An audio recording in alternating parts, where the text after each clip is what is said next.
page 156 et 157 ka tafsir al-Qur'an 2 sura 7 la dali wanada nodda ashabul jannati yimbe aljanna be nodda ashaban nar yimbe yite ngen be no kayite be no kander aljanna be nodda be anskoni gadu wajadana menen do gomdi men tawi ma wa'adana rabbuna konko jomi amen fodi men kon hakkan enele ko gonga men hendiki aljanna on no fodira non hunde manka fal wajattum ene onon kadi tawsi on tawi ma wa'ada rabbukum ko jomon fodi on kon hakkan ko gonga yite e bolle e jahe e bole qalu be na'am fere ala be nunda ko landal jalkitugol kono be jaabo andi qur'an wi ino en ka surode mutaffifina to fal yawmal ladhina amanu min al-kuffar yadhakun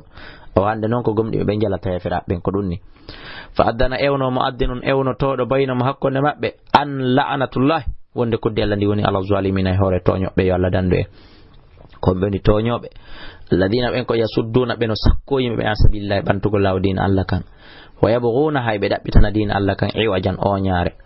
wa hum ben don bil akhirati la haram tawakam be kafiruna ko be yeddube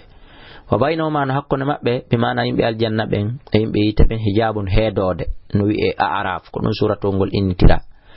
wa alal a'raf no hore den nokkure wetende a'raf dum ko nokkure wonde hakkunde yite ngen aljanna no do rijalun worobe si wi'ama worobe na en sikku rewbe tawaka mana arab si wi rijal ma wi rajul no wi'a dum neddo no don yimbe ya'rifuna be hino andire kullan goto kala mabbe no anditire bisima mandeji mabbe di wana daw ben kadi nodda ashabal jannati yimbe aljanna ben assalamu alaikum buttu woni e hore mo be do yimbe arafu lam yadkhuluha bena tali tawka aljannaji wa hum kono kambe yatma'una hibe tanjini moƴƴa be martama o sembudo wa idha surifat siyiltama absarum gita mabbe den tilqa ashabin nari nabirama hella yimbe yite ben hollibe wadata e hore yidi be itoton haaju mabbe ala e dargol ton قال بنا ربنا جوم من لا تجعلنا يندكو من تركي ما كومن نيبي كعرافي دو وتوتد من القوم الظالمين ندي يمبه تونيوبه ونادى نود اصحاب الاعراف يمبه بن كعرافو كم بكد be ewno rijalan worbe ya'rifunahum betata hibe andi tirabe bisima mandeji mabbe ni wombe ben ka aljanna e wombe ben kander yite ben galo ben naporo ma ko nana fal junki an ko me modo kander yite don hande na faali on jamu ko mobondire mo reniyoji mo on iniyonji mo on ko jogino don ka aduna ama kontum e konko latino don tastakbiruna hidon mawnintino hotoron no famina wa mudum ala dun na faali on do hande aha ulai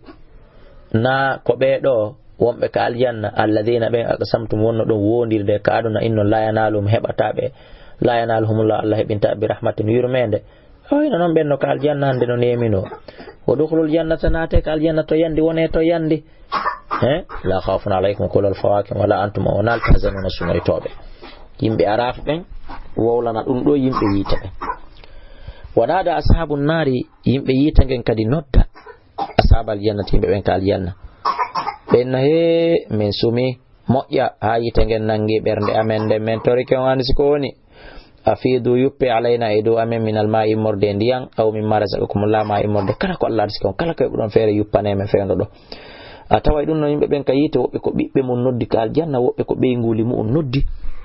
wobbe ko nene mudum noddi wobbe ko nene goto mun noddi balu be noddabe jaabo noddudo be inna Allah harramahuma wa harminidi alal kafirina do hefira ben alladheena ben ittakhadhu jogitinobe kaduna dinam mabbe kallahawan belede wal aiban fijindaru wa gharratum hudi bil hayatu dunya ngurnan aduna fal yawma hande menen kadi nan saho me jitabe kandirite do kama nas wono be jitirno non liqa yawmihi hawrgol en nyallal mabbe haga ngal wa ma kanu sabko belati kom bi ayatina ajamen de yajhaduna hibe yedda de fennade ولقد جئناهم قبل من أدني بكتاب القرآن دفتر letter فصلناه من فنستين على علم إندو غندل هدى كند بيوال ورحمة كند يرمي لقوم ونندم بيؤمنون قم بسالي بدورني هل ينظرون توسبين هبتي إلا تأويل وسنا في القرآن بمعنى فدوريجي كمباج كون كون القرآن سكدون بهبتي يوم يأتي يند أري تأويل في القرآن يقول الذين بنسوه يجتنوا بند من قبل كأدي قد جاءت enelek jaka gom di addi rusul rabbina ne laabe joomi amen be bil haqqi gonga onon faalla na tawsino wodani men min shufa'i morde tefanobe men jeejanobe men fa yashfa'u lana be tefana men aw nuraddu ma men rutte ka aduna sobe fana amala men gollo yai ghayra alladhi arana de golle kunna de men latino na amalu meden golla jaaden don na golle Allah wi'a seede andi gol dido fo gasata laawike Allah wi'a gad khasiru gomdi be perdi anfusam hore mun tigi taw wadalla majji anhum mabbe ma kanu kon ko be laati yaftaruna hibe fenay non inna rabbakumullah ande ko Allah on jeyi on alladhi wallahi khalaqa samawati tagudo kammuli dim wal arda leydindi fi sittati ayamin ener balde jeego thumma stawa rifti o fotondiri ala al arsh ka hore arsh yughshil layla imusuddira jemon annahara nyallangal tawa ko nyallangal buri rabbude yatlubuhu yidi dabbindira hatithan no yawiri washamsa lewrun nangen wal qamara lewrun wan nujuma kode de musakharatin di ko deltaadi hidi doga bi amri e yamirore makko ala famelahu al khalqu qalla wadani tagu gongol wal amru e yamir gongol tabarakallahu mo'yer Allah de mawni rabbul alamin jeedo windere den on ud'u rabbakum musibbe julbe nodde joomi mon tore joomi mon rewe joomi mon di firoji do tati kala no selli tadarruan kalir kita gol yankino wa khufiyatan e ka kulol haranare wirgol mo fi ba fere ala innahu alla de la yuhibbul mu'tadin ida jaggi tobbe wala tafsidu e kadi wata bonno fil ardi kalidi bada islahiha baawo mo ine gol mayri wad'uhu nodde mo rewo mo khawfan ka hulugol lette makko ne wa tamani katanjina gol aljanna makko nema makko inna rahmatallahi ande yurmende Allah den karibun ko battinde minal muhsinina imorde mojjimbe be Allah terkema min Abdullah kala e dhurriya on e be won be lan jentade nini wadu men jiha be mojjube banna men battina men yurmende ma dan ya ilah amin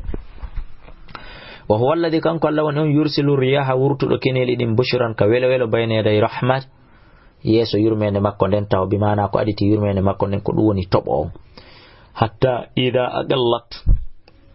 hastay woni kayru hendu ndundu teddini sahaban dule ma ndu fawindiri sahaban dule ndu teddini ndu fawindiri foko gotum sahaban dule tigalan teddude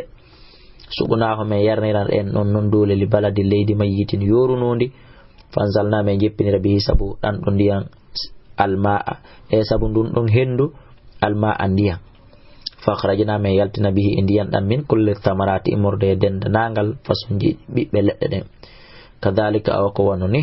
nukhrijul mauta me yaltinirta may ben kadi ka gaburuji la'allakum no gasa onon tadakkaruna o wajita to yalla waden wajita to be rayon acce hakke doyru ko yolliti kon derga ko doyru ko ataki jiwunga